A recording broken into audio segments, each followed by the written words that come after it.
Jack, the year Kawhi was here, apparently there was Clippers staff at all the games.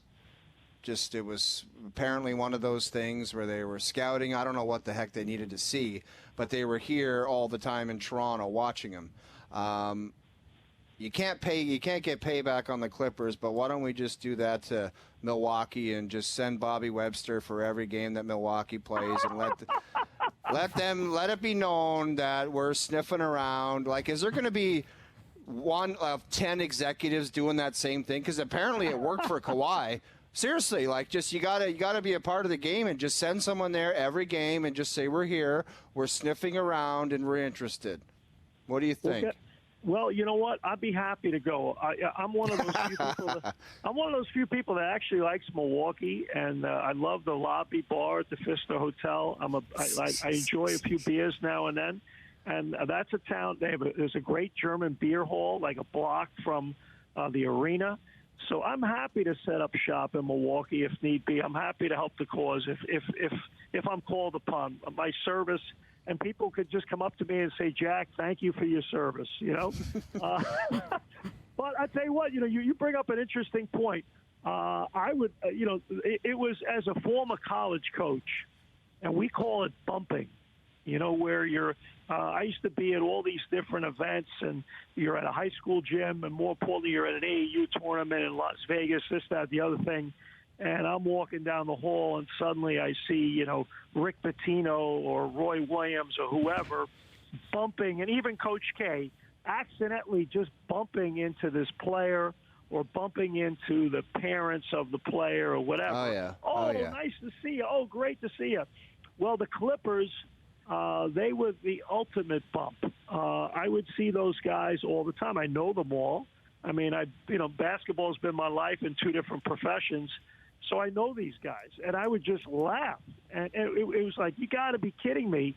There was a night that Lawrence Frank, their president of basketball operations, who I've known forever, he's at a game in Milwaukee last November, and that night, it was hysterical. Kawhi wasn't playing, and Giannis wasn't playing. And so I'm sitting with Lawrence for like 20 minutes before the game, just hanging out, and both teams are going through warm-ups. And I'm like, what the blank are you doing in Milwaukee on a Friday night? Like, don't you have a life? Like, what do you do? Oh, I'm just here to watch these teams play. I'm like, come on, man. Been there, done that. I know exactly what you're doing. Yep. But, hey, man, that was their approach, and they were not going to lose out.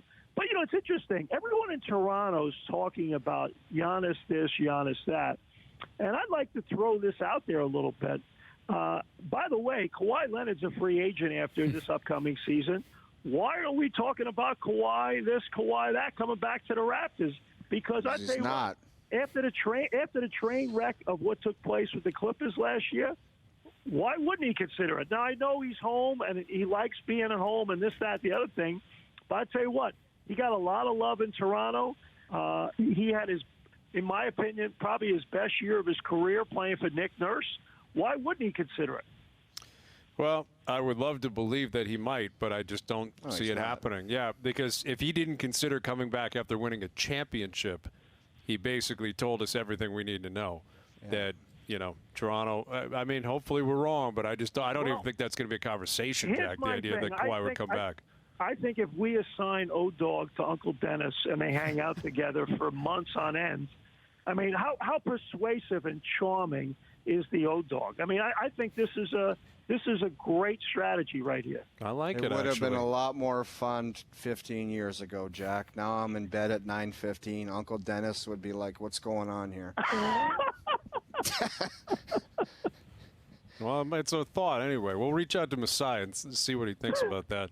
The O-Dog can represent the Raptors. They get an alumni jacket and everything, and maybe a new jumpsuit. I mean, that's probably worth it from the O-Dog's perspective. Well, we'll see. We're going to be talking again real soon, Jack. The draft around the corner, free agency around the corner, and before you know it, December 22nd, we'll be playing basketball again. It's amazing.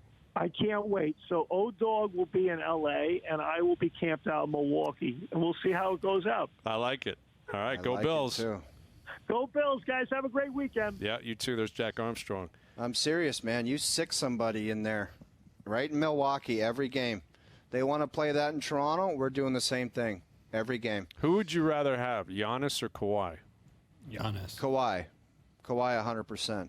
There's something about Kawhi where I just think that there's a winning machine in his system.